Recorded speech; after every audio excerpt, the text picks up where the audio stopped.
but did I get it now?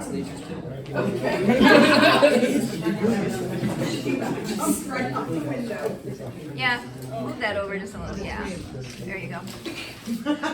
All right, ready to go? I'm always encouraged when you come back.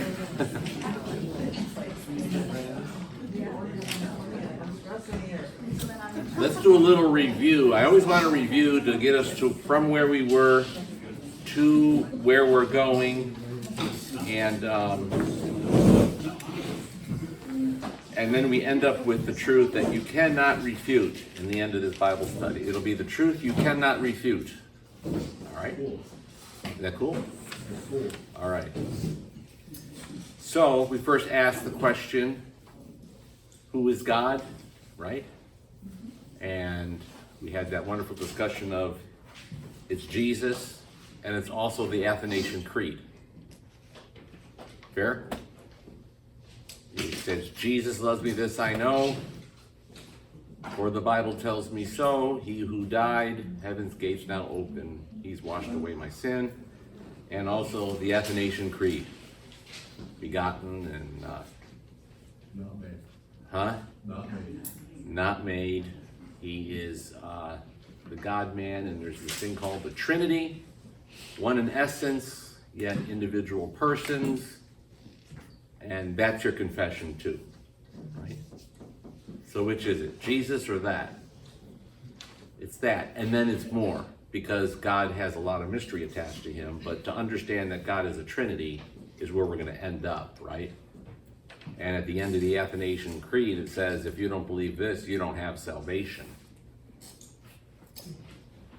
But by believing it, you'll understand the very nature of God, his essence, that he's a personal God, and that he creates you and redeems you, okay? And that's what we're doing. So then we ask the question, who is God? There are those people who say there is no God, right? And we dealt with the atheists. And we came to the conclusion of, instead of the natural understanding of God being, there's a God and God created out of nothing, but God is eternal, and therefore there's purpose in creation, and God, there's a mind that creates. There's a designer who creates. The atheist has to conclude, based on his logic, that nothing created everything, right? That's the part I want you to hold on to, because they're not refuting that. The new atheists are not refuting that. So for me to say that, and there was an atheist here who knew his atheist theology, and it is a theology, he would say yes. Nothing created everything. So nothing created everything, yet there's something. If you want to hold on to that, fine with me. That makes absolutely no sense whatsoever, and the atheist knows it deep down inside. Some of us agree and disagree. I don't think there are atheists.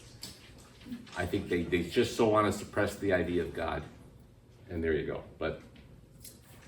And so then we moved from atheism to the fact that there is a natural knowledge of God, right? And this does not require a what? It doesn't require a Bible. Okay?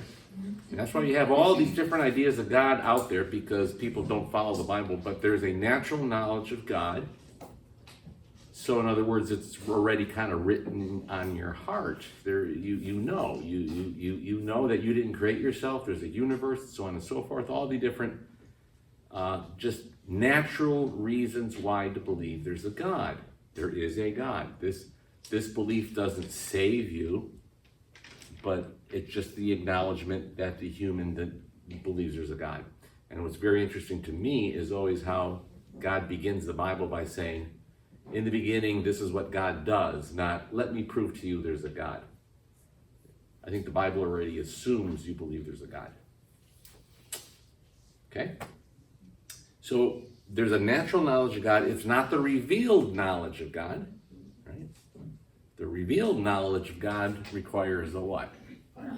Okay, the Bible, Jesus, who is the Word, right, made flesh. So those are all correct answers. The foundation of this is the Word. So You know, like what John does with his, there in the beginning was the Logos, the Word, and it became flesh and dwelt among us. So you need the Bible to understand who the Trinity is, understand Jesus, and that's what we call the revealed knowledge of God, which we're going to move to in the end of this thing. But right now, we're just looking at the fullness of the ideas that are out there, that there's a God. Then we talked about pantheism. And what is pantheism? Remember what that is. It's the belief that there is a God, and God is what? The universe. The whole universe, everything. God is in everything, right? It's not personal. It's not a personal God. It doesn't care. God doesn't care about you. You actually are a part of God. And that's when you start getting into the whole reincarnation thing and the Hindu ideas of, you know, you got to better yourself and then you become one with the absolute. But you don't have a personal God. You have everything as God, right? And from this, you can get gods, small g. But the big G really doesn't get dealt with in pantheism to the degree where you really need to understand it, because it isn't like what we believe. There is an actual God that's out here and we're the creation. We're not God. We're created in the image of God, but there's God and there's us. And there's this difference between God and his creation. Pantheism says everything is God, and it doesn't really concern you. There's nothing in that godness that concerns you, really, right? It's not a personal God. But then when we start developing the gods that are out there, that's where we work. There's where the relationship deals with. You got to have to appease the little g's, little gods, okay? Now, the other thing I didn't bring up last time, and I will, and it has to do with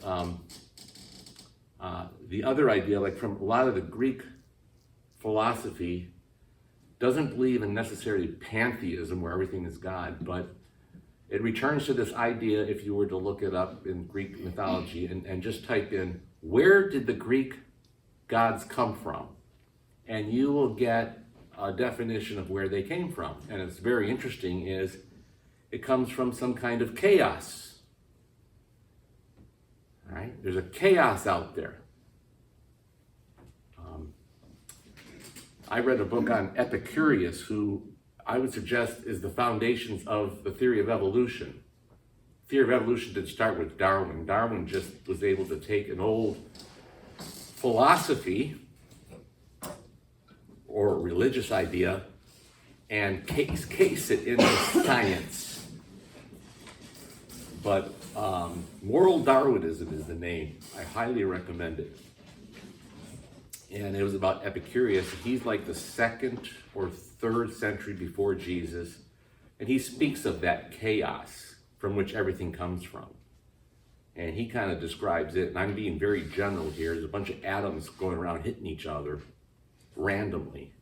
And somehow it produced that which we are now.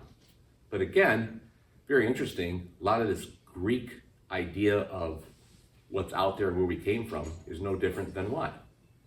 Today's theory of evolution. Thus, the theory of evolution is first religious and not science. All right? Understand that. And if yes? Just so everybody understands, though, that goes against the theories of science, which states the theory of entropy, that things start from a higher order and go to a lower order. That's right. Third law of thermodynamics. Yeah, so you had The 2nd or 3rd of I thought it was dynamics. the third. The It must be 3rd? the second. 2nd, 3rd, yeah, but you're right.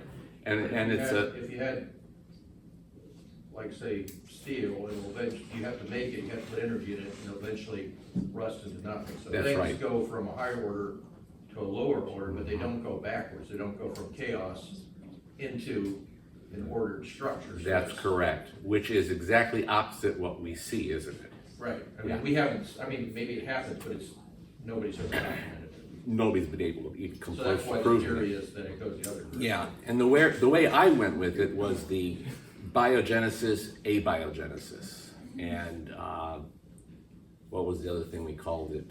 When you put out a piece of meat and you get maggots, and people thought that maggots of non-living meat creates maggots, but we know flies create maggots, and they just use the meat to feed the maggots, right? we call that?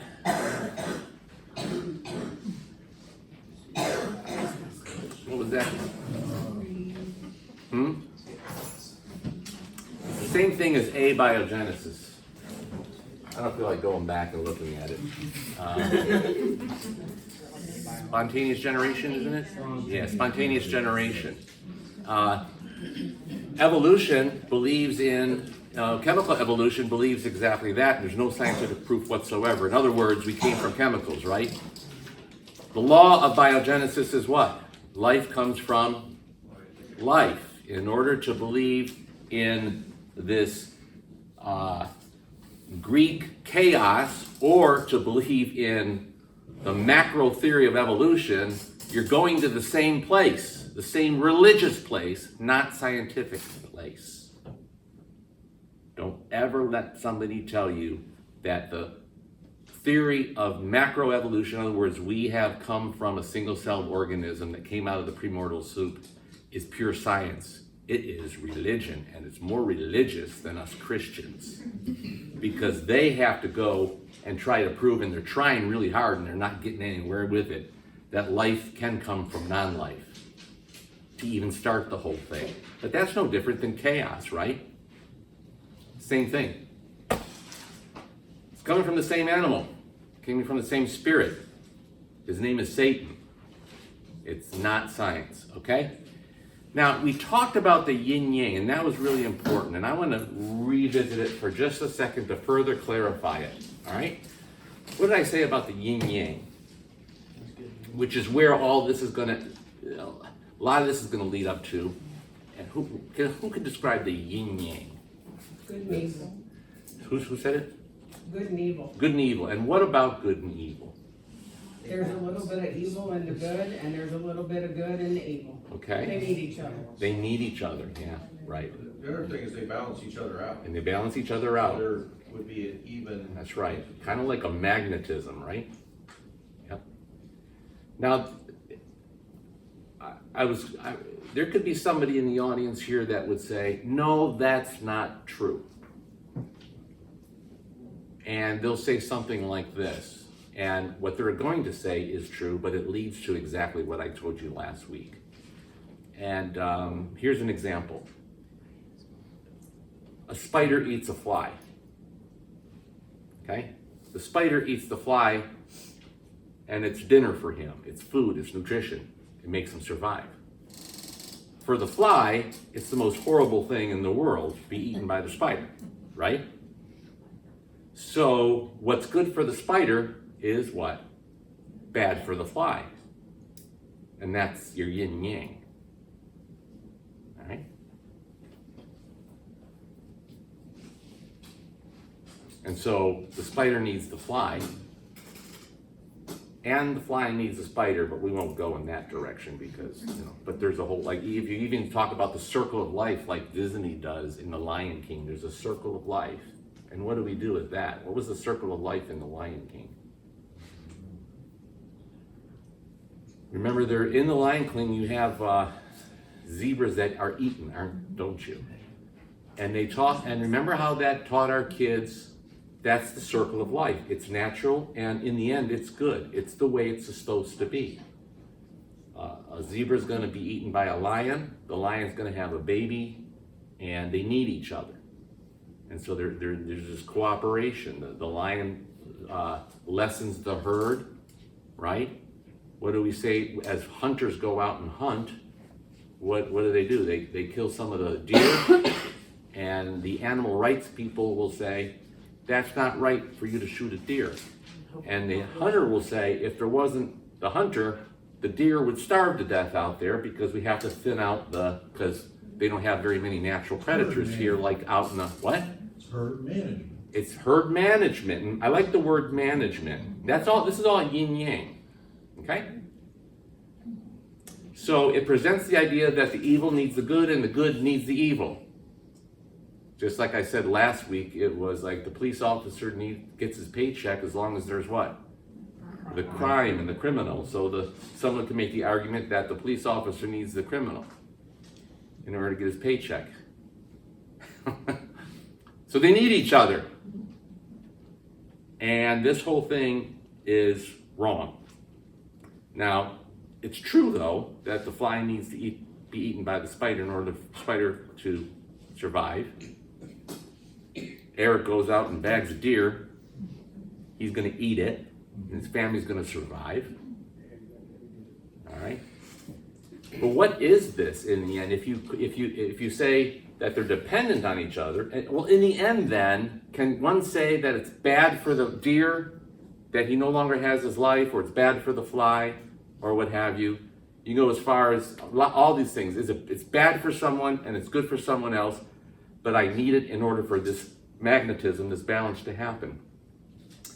This is all just right in line with the works righteousness we talked about from the very beginning. If you think this is what's natural to life and to existence, then you are confirming that the knowledge of good and evil and us living in the knowledge of good and evil and the way we do is natural and the way it was divinely inspired. And the answer to that is what?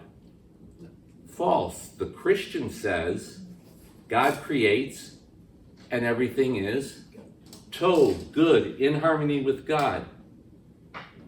Right? So the Christian, the Christian doesn't believe in the yin yang as if they need each other in order to survive, and this idea that, and here's the bottom line, is that I lived all my life by yin yang. So have you. You definitely have. You have a bad thing happen to you, like a disease, and you go to the doctor, he gives you an antibiotic, right? You go out and you work, and by the sweat of your brow, in order to get paid, there's always this tension. And then you die to make room for the next generation, right? You see how if you broaden this out, it has to end up with evil and good. So if you're talking about the fly and the spider, or the hunter and the deer, or whatever the tension is, and you say that this is normal in the way it's supposed to be, all your religions are going to stem from that. All your earthly religions are going to stem from that, and they do. When we get into the gods, we're going to have competing gods. We're going to have rivalries. We're going to have good and evil. They're all going to be represented that way.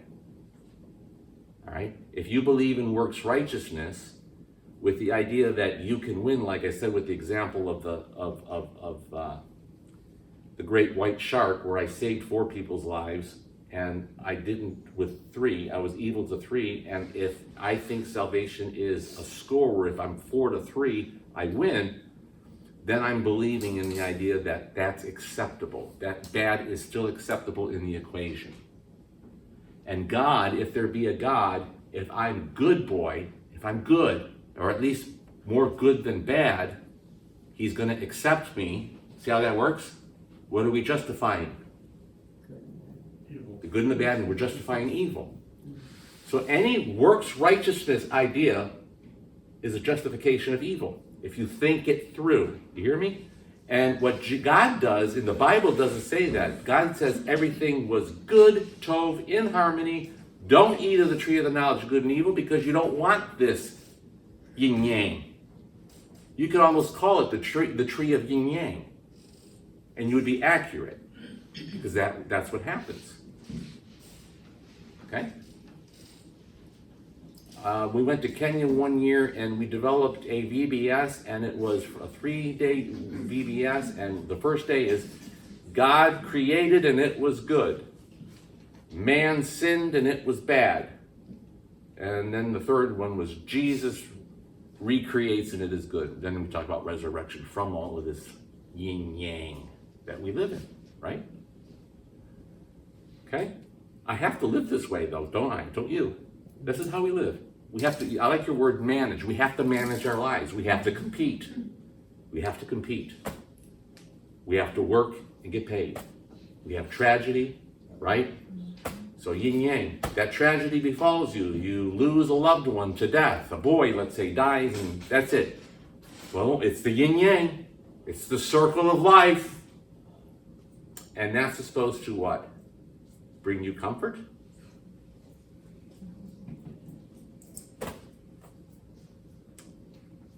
I'll challenge you with this. Every earthly religion outside of true Christianity can stem itself from the same philosophy of yin yang, works righteousness.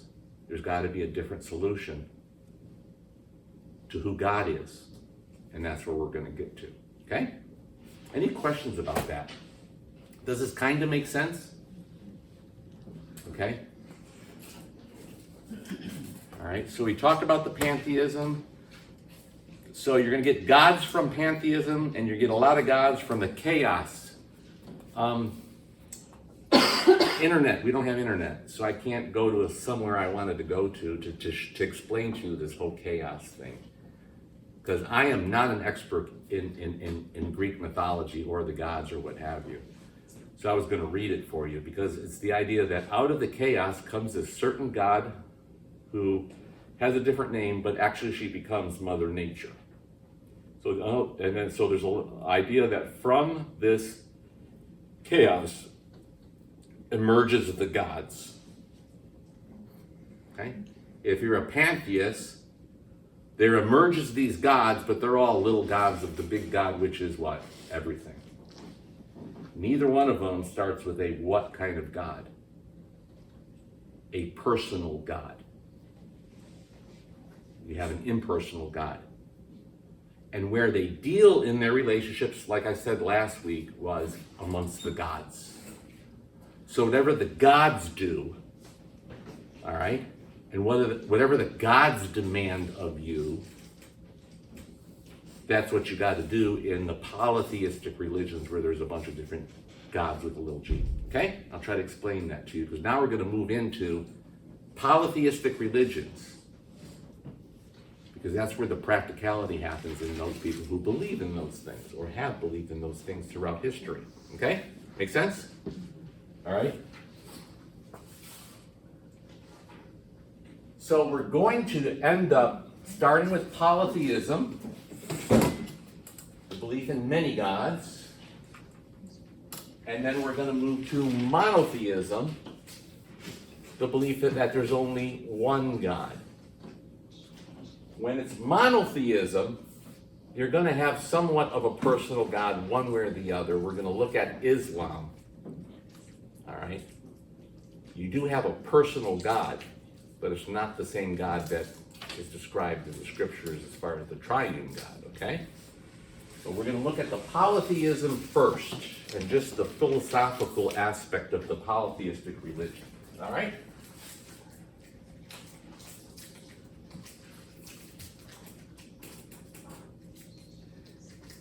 All right, and this is the way it looks. Polytheistic religions have a bunch of competing gods. All right, there's not one, but there are many. And I just put up an organizational structure because that's what it looks like to me. What's your thoughts? I thought it was gonna be loud.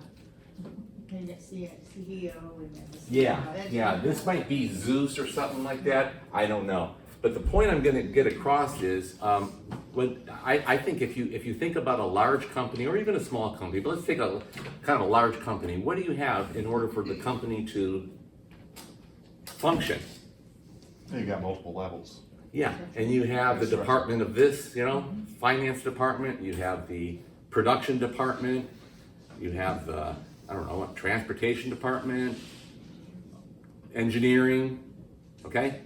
Right? You look at any organizational structure, you have those people are involved in this part of the organization. They're all trying to make a widget, let's say. But each part has its own function, You've got your auditors over here, the people who have accounting degrees. You have the engineering degrees over here in engineering, right? They're all responsible for their part of the business. So think of gods being that way.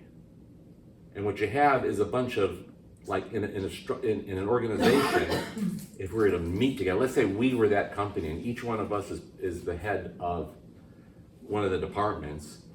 And since I'm up here, I'll be the CEO. And we have a problem. We have a widget problem. maybe there's not enough money from this or whatever, or the engineers are messing up with their design or whatever. We get together and we're gonna have to try to solve the problem. What might happen in that meeting? They're gonna be arguing, blaming. Is it all gonna be the engineer's fault? Most likely not. Maybe it is, right? But what we're gonna do is we're gonna have experts speaking about their what? Expertise and their responsibilities in the widget making business within our company. That's what you got. Each one of the knowledge each one of you have and your expertise is all finite, isn't it? All right, we're not expecting the accountants to be responsible for knowing what the engineers are up to.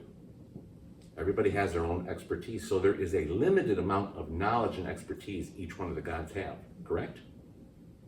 They're not going to be infinite.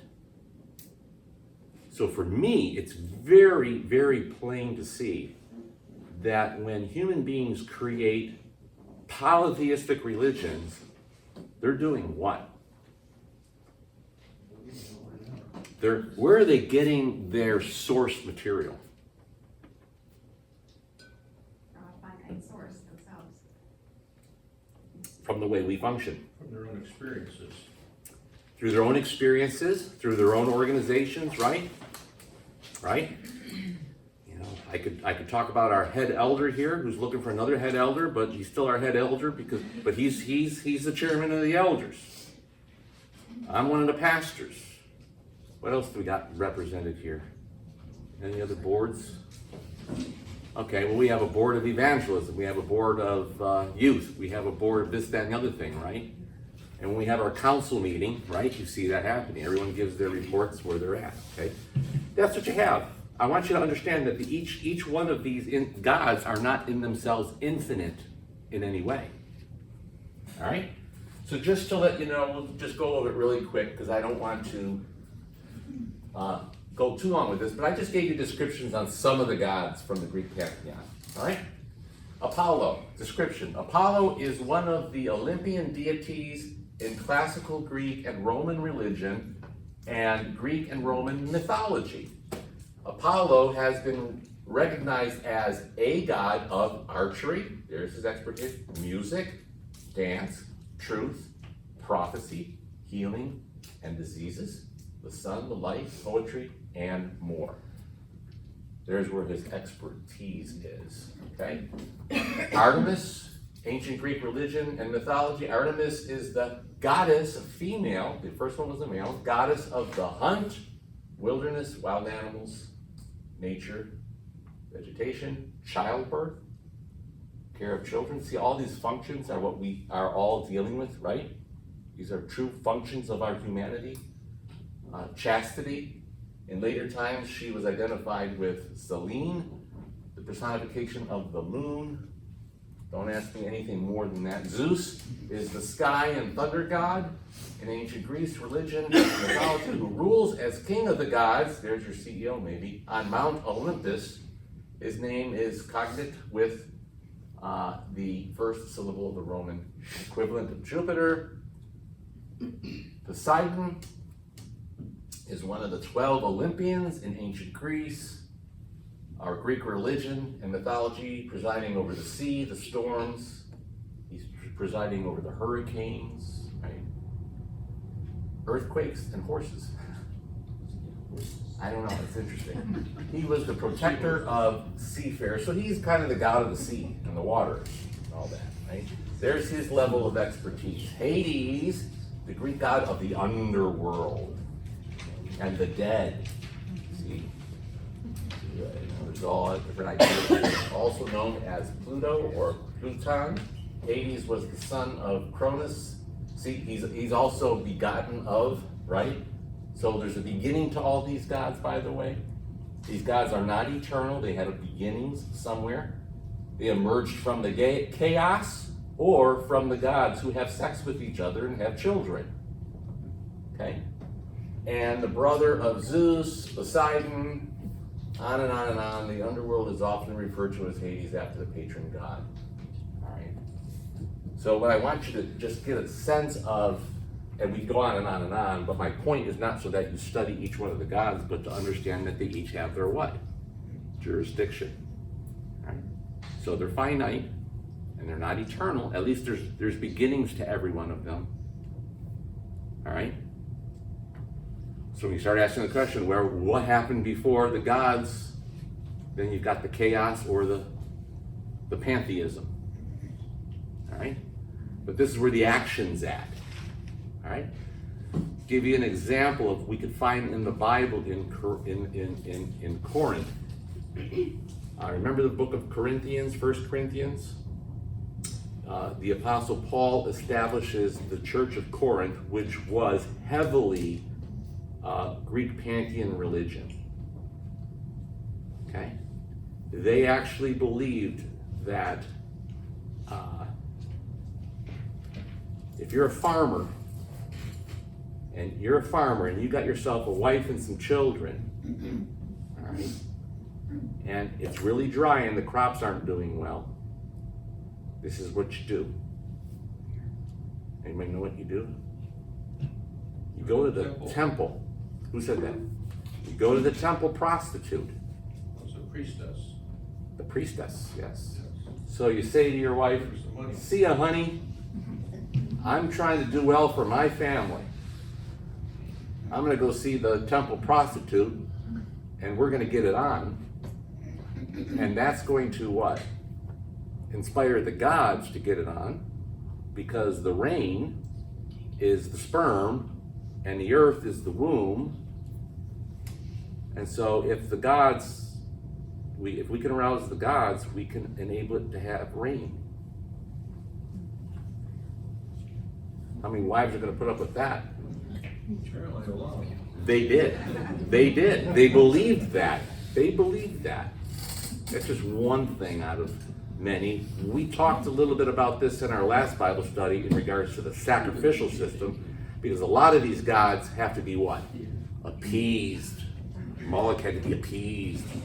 So we have to sacrifice. So there's a lot of those things. Remember talking about the high places. If you look in the Bible where the kings were supposed to destroy the high places, those are all pagan places of sexuality and sometimes child sacrifices, okay?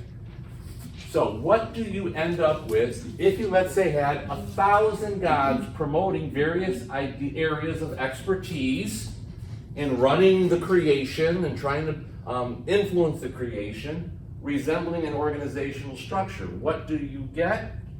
Anybody? Polytheism defines the divine with two main things here. And this is going to be essential for us as we move towards the Trinity. We do have relationships similar to the ones that we experience. We do have relationships among the gods. They're not always good relationships. There's a lot of competition. But we do have relationships within the gods. Notice there's brothers and sister gods and all that stuff. Big three brothers. Which three? Hades, Zeus, Poseidon. Okay. So you probably know more about this than I do. I do know a lot. Okay. How am I doing? Pretty solid. Okay. All right. Yeah, my son Benjamin really got into that. Remember Ben? Coming home with all this stuff, and he was, yeah. I don't know if that was with you. Yeah, you were the teacher. Yeah. He'd come home. Hey, Dad, let's talk about this stuff. Yeah. Okay. So there's relationship. There's relationship amongst the gods, right? You don't have that when you describe pantheism and trying to describe God, but it's not personal, see, or the chaos. But you do have relationship. The other thing is, we have to understand this too, very important. There's finite power, knowledge, and presence in all of the gods.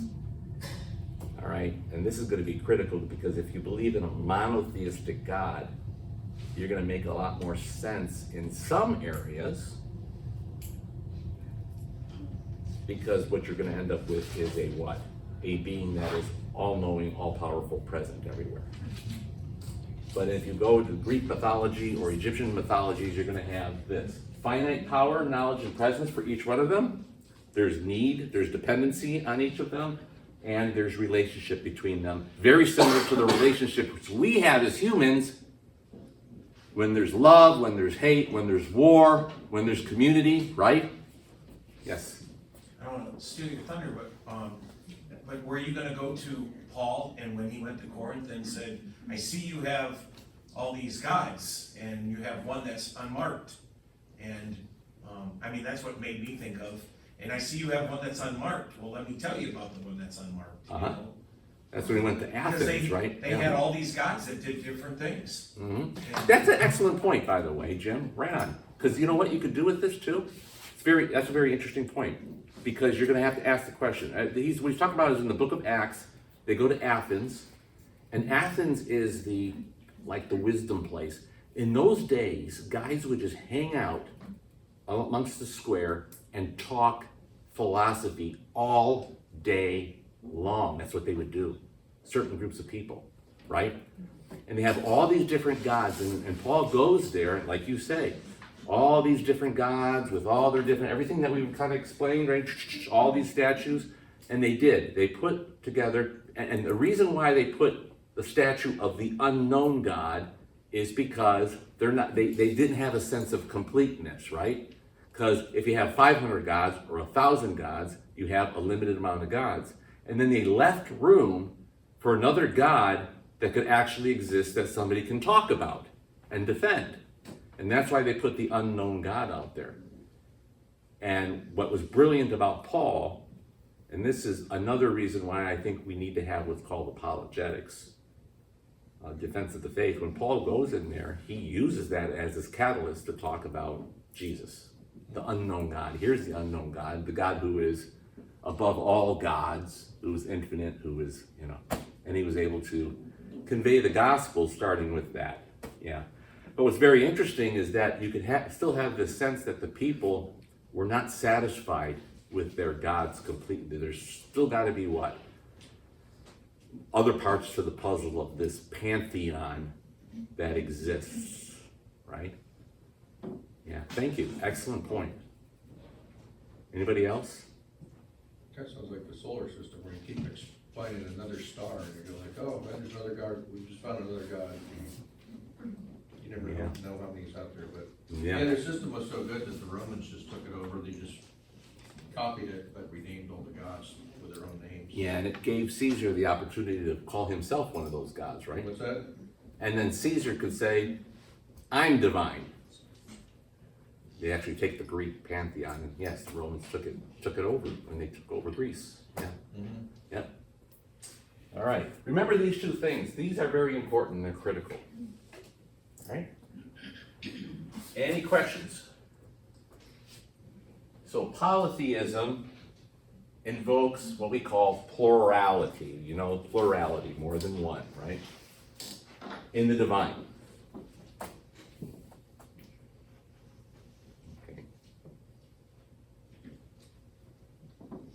Which means each one of those gods, since there's a plurality. Now, here's my question. I'll just put a little carrot out there. Is there plurality in the divine?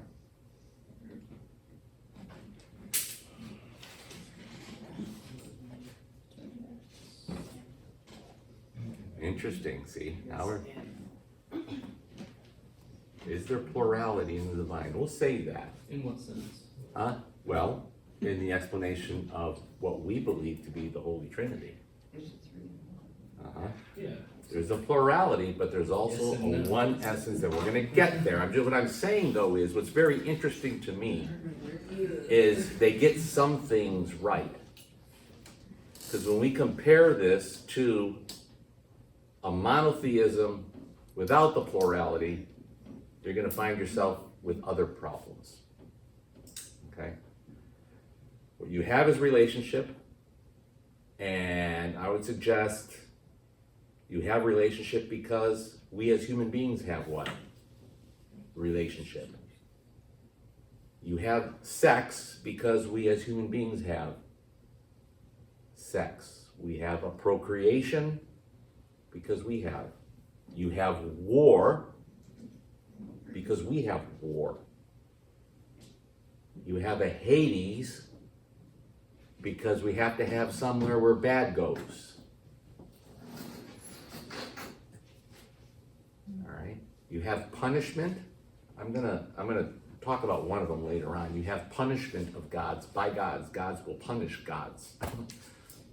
But what you have is a reenactment within the gods that's similar to what we do. It's Powerful versions of humans. more powerful versions, yeah, and they're higher than us and bigger than us. So we have to, we're being suppressed or helped by them depending on what happens, right? Yeah. So that's why we're either appeasing them or what have you, doing whatever we do so we can get the benefits of the gods who are going to make those decisions over us humans that are down here. Yeah. Okay? But that's important to understand. There's plurality in the divine. And here we go. Let's just go back to the Bible for a second. Could it really be a reflection of us rather than the divine? And I would suggest absolutely. A lot of their gods were scapegoats for. Help us out. Go ahead. Yeah, a lot of Roman or Greek gods were just scapegoats for like all the bad things that would happen in their society. Okay. That's essentially what a lot of them became. A lot of the lesser gods. Like, Uh-huh. you had your big three, and they And who are the big three? was Hades, Zeus, and Hades, Poseidon. Zeus, and Poseidon. Those are your big three, All right. essentially. Interesting, there's in, three. in Greek. Yeah. And their father Kronos, he was his own issue. But there's a lot to all of that. It gets very deep very quickly. Yeah, but he has a father, Yeah. which means he has a beginning. And Kronos has a father. And Okay. Tartarus has a father. All right. And it all came from chaos. Right, the chaos, Yeah. which the Mother Nature thing. Right? Yeah. And I forgot the name of that god, but I yeah, can't tell. arose from it though. Yeah. Isn't that interesting? And that's, Oh, Gaia. Gaia, that's right. Okay, good, yeah. Here's your expert right here. Yep. I like Percy Jackson a lot. So did Ben, Percy Jackson, remember that? Oh, Yeah. Yeah. All right, very good. Yeah, okay, I hear you. Huh? I said there were movies. The movie, There yeah, were movies. yeah, yeah. Laura, Laura, it's all your fault too. I know. It's all your fault. Not that. No, I think it's good to learn this stuff. I think it's yeah. really interesting. It's very interesting. And we have to understand too that when they're developing this, we know it's false gods, but they are still people who are trying to make sense of the divine. They're going the wrong way, but they are trying to make sense of the divine. And one thing I remember one of my professors said is that we create gods that we're afraid of. There's one part in scripture where they were they had tumors, they made tumors.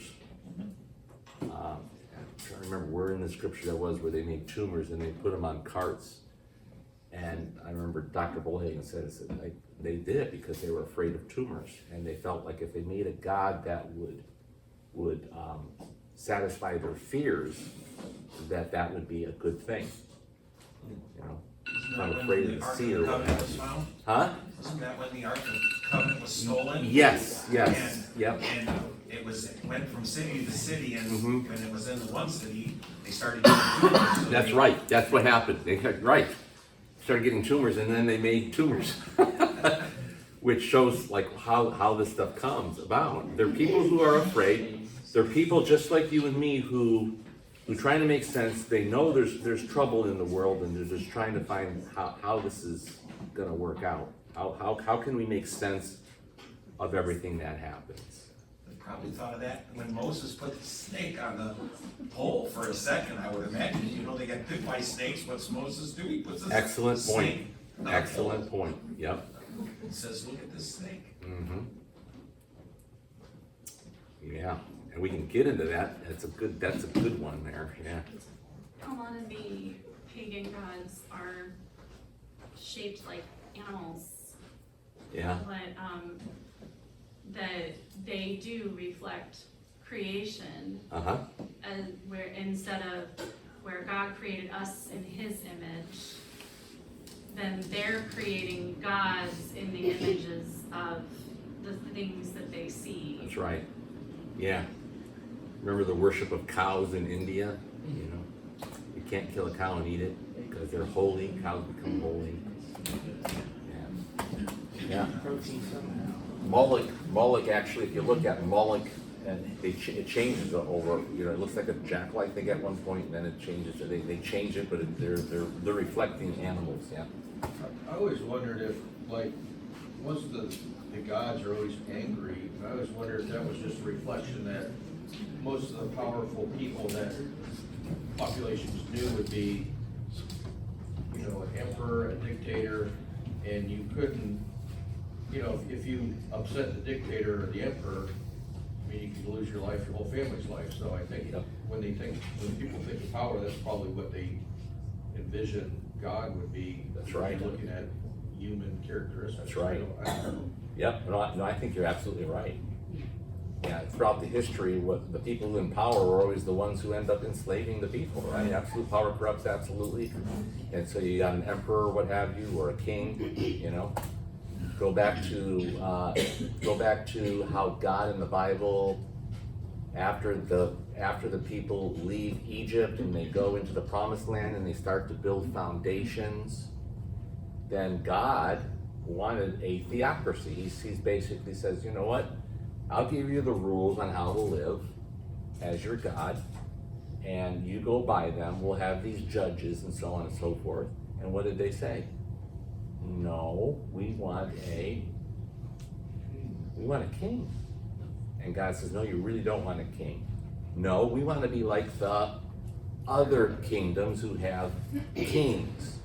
And God says, this theocracy is going to work a whole lot better for you.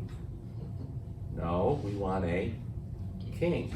And what happens? Well, if you look at the book of Judges, the judges emerge because the people of God fall away. God allows one of these other kingdoms to come in and wreak havoc. Then they cry out to the Lord, "Whoa, Lord, please save us." And then he sends a judge to save them. And then everything's good, and they thank the good Lord for his salvation. And then they fall back in again because they're being like all the other kingdoms who have a king. And then God says, okay, you want a king? We'll get you a king. Right? What does that ultimately tell you? Because then there's a bunch of kings in the majority of the Bible, and most of those kings, vast majority of them are what? What do you hear over and over again in the Bible?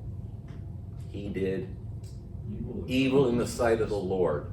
And then you've got his son takes over, and he was even worse than his father. And you have that, and every once in a while you'll have a good one, Hezekiah, Josiah, some of these other kings. They're good ones, but the vast majority are bad.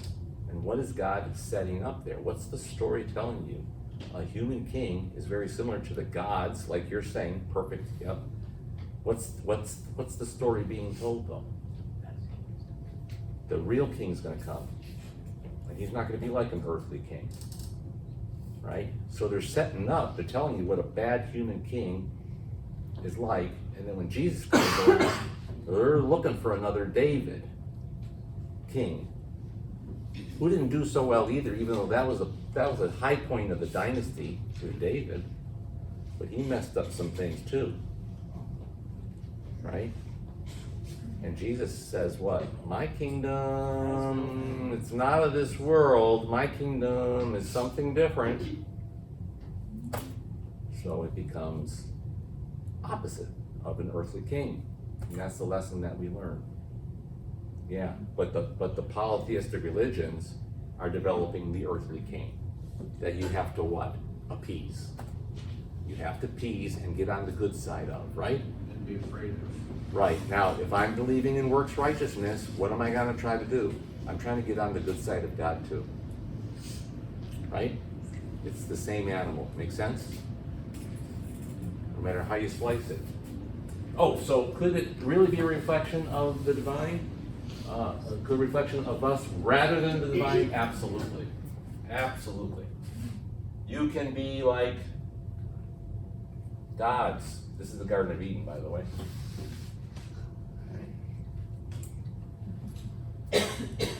But I want you to keep the idea of relationship in your back pocket, because we all do desire a relationship, right? I don't think we desire the relationship that has been described so far, but relationship is a good thing, right? And why did I put that relationship in the midst of the chaos-driven gods of the polytheistic religions? Speaking, and you put that because of the man and woman, you said? Mm-hmm. Did you watch any of the Tigers and Indians? I was working all evening. Who won today? The Tigers won 3-0. Okay, good, we're 1-1. The point I'm going to make is, I'm not kidding you, every commercial that they had was LBG, all about gays, and the drugs that they had on for HIV, and they showed this, seriously, it was, every commercial was all about the gays. Every commercial on there showed it. So obviously, they paid a ton of money to get that all on, because it wasn't even close, it was every Wow, commercial. okay, interesting. Well, I wasn't necessarily talking homosexuality, but I mean. No, I know you weren't, but I just homosexuality said you outside put of that up because of that. Yeah, well, It's forced on us. Yeah, right. I just went back to like the garden, and they want to become independent gods. No, your point is actually correct. I just thought, relationship, what we're looking for really is a relationship built on true love, right? That's what we want. It's a relationship between a husband and a wife, or a father and a son, or a daughter and a mother, all that stuff, us and everything else, right? Something else you will discover when you have departmentalized gods and no ultimate God, and that's what I'm getting at now. This is a problem with having polytheistic religions, is that when you discover that you're departmentalizing gods with finite power and presence, and you don't have a God of infinite power, knowledge, and presence, what do we call that? Remember the omnis? Omnipotence is all powerful, because you learn this in your catechism, in confirmation class. God is all powerful, omnipotent, omniscient, all knowing, and omnipresent, present everywhere. Okay, you don't have that. You have compromised conclusions of reality. Okay, you can only get answers that we already know that we're trying to get by trying to survive in this world. We're just trying to deify it. We're trying to say, you know what, the struggles that you and I have right now, and what we're trying to do to win our struggles in our lives, we're turning it up a notch and having the gods do it, and it's here we go. What doesn't he say? The circle of life, right? And we're trying to bring up some kind of salvation out of the circle of life. We're trying to bring some kind of positive conclusion, because all of our hearts are yearning for something more than, but they're caught in that. They're caught in the economy of the world. Okay? Right? Aren't you caught in the economy of the world? Yes. You have to survive. But that's not salvation. An example, here we go. Sisyphus. How many of you know Sisyphus? Remember this one at all? Yeah, he pushes the boulder up Yeah. infinitely when he gets his liver Exactly. somewhat done easy. This guy knows his stuff. That's good. In Greek mythology, Sisyphus, or Sisyphus, was the founder and king of Ephyra, now Corinth. Interesting, Corinth. He was a devious tyrant who killed visitors to show off his power.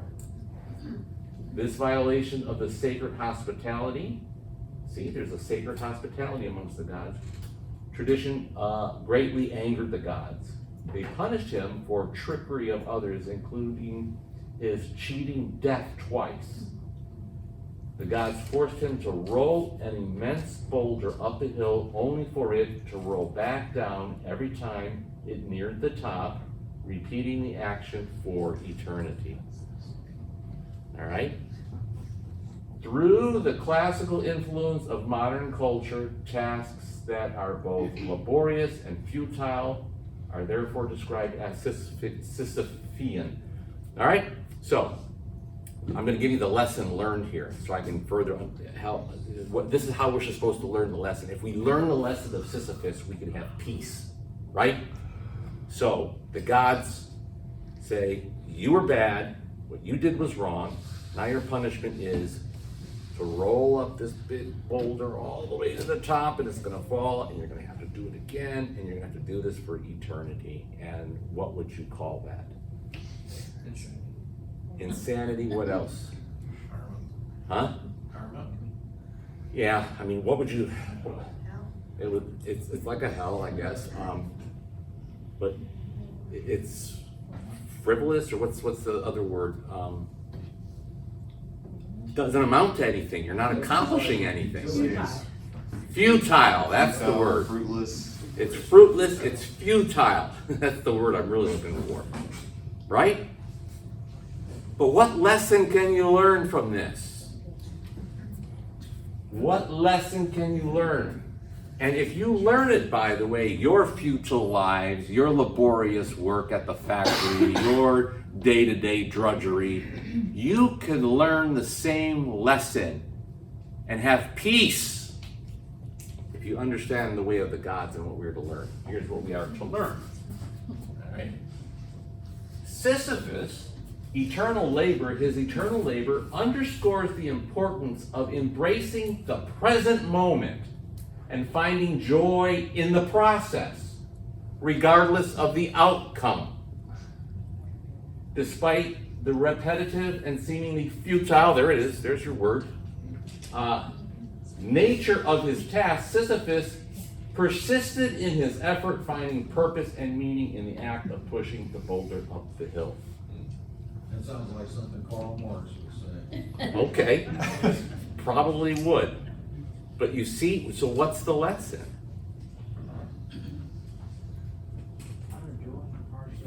It's all in the process. How many times do you hear this? It's not the journey. It's about the journey, not the outcome. And It's if also you really learn this, one-sided. huh? It's also really one-sided. It's not thinking about the future. It's fully focused in the present. Right, because if he thought about the future, he's not doing anything productive whatsoever. So, where do you find peace? Let me introduce to you Buddha, Siddhartha Gautama. Anybody know about Buddhism? Siddhartha Gautama was a son of a great king. He lived in luxury.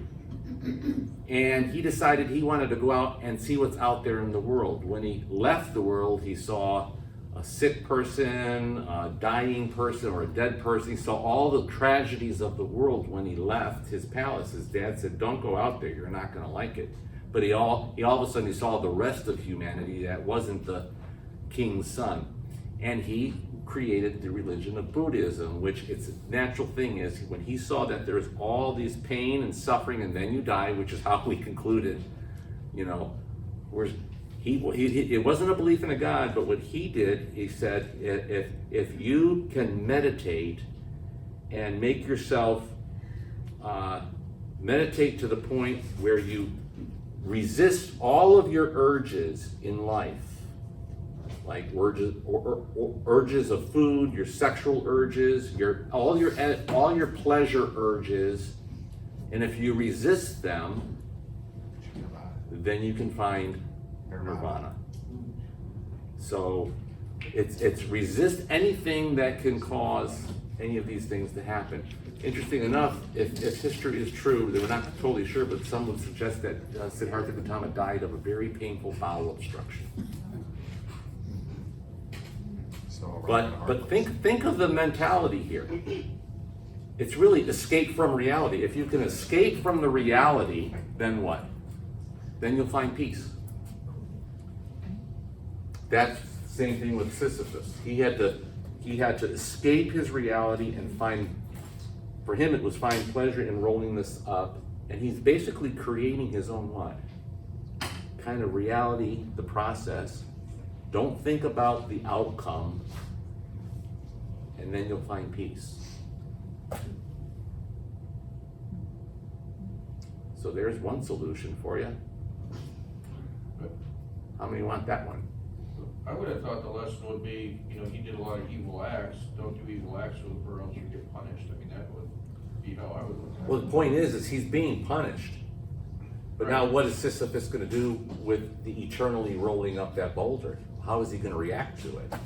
I guess it's the same thing as if you murdered somebody and you're thrown into prison, and you're gonna be in prison for the rest of your life, and when you come to terms with that, you're gonna have to what?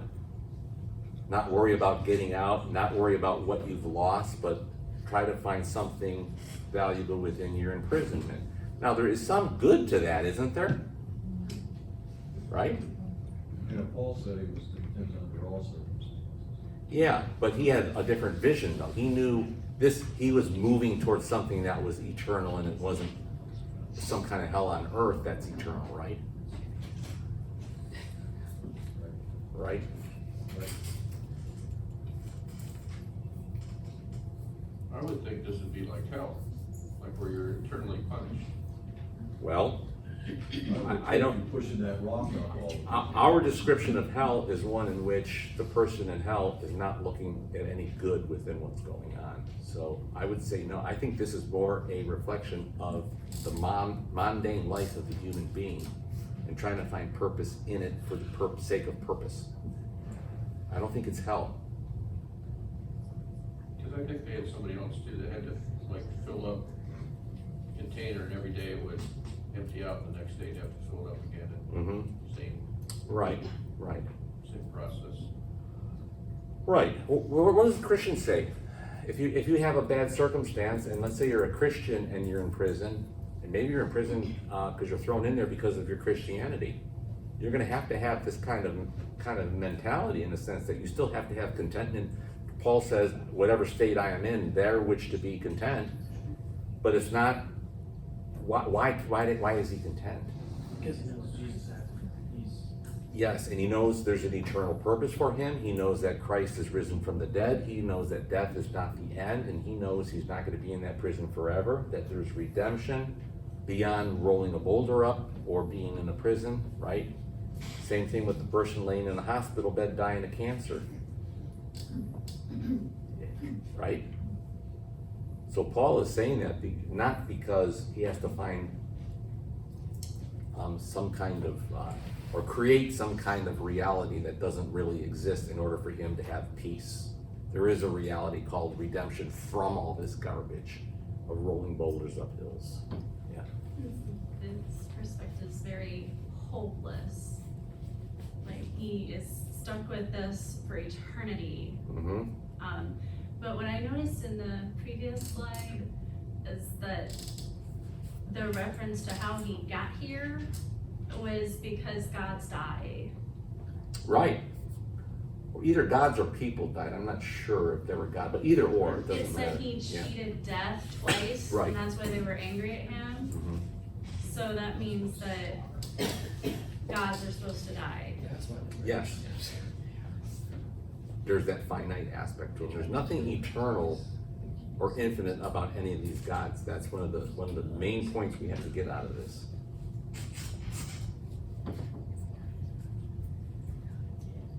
So it's a compromised salvation for sure, isn't it? Comparing it to what we believe, it's a compromised salvation. So is Buddha.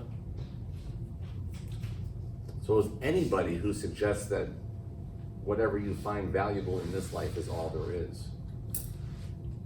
All right? Anybody else?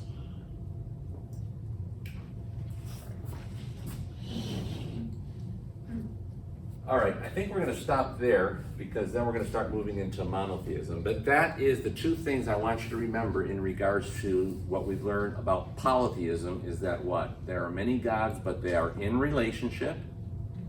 All right? And none of the gods are infinite in anything, even though they're very knowledgeable. Remember the CEO model and things like that, okay? Very reflective of human civilization. All right? So a little early, but I think we'll stop right there, because now we're gonna have to shift, and we're gonna have to have fresh minds to go to the monotheistic idea. And then we'll start looking into Islam, okay? All right, let's pray. Dear Father, as we go through all of these philosophies and religions, I pray that you will help us to recognize how awesome it is that your love is beyond all of them, and that the true God is one in which we do have a relationship with you through our Savior Jesus Christ. And as we move closer and closer to an understanding of the Trinity, when we get there, I pray that you will help us to understand who you are, and why understanding who you are makes everything, at least brings sense to everything, but above all brings salvation because of your love for us through Jesus. And it's in his name that we pray. Amen.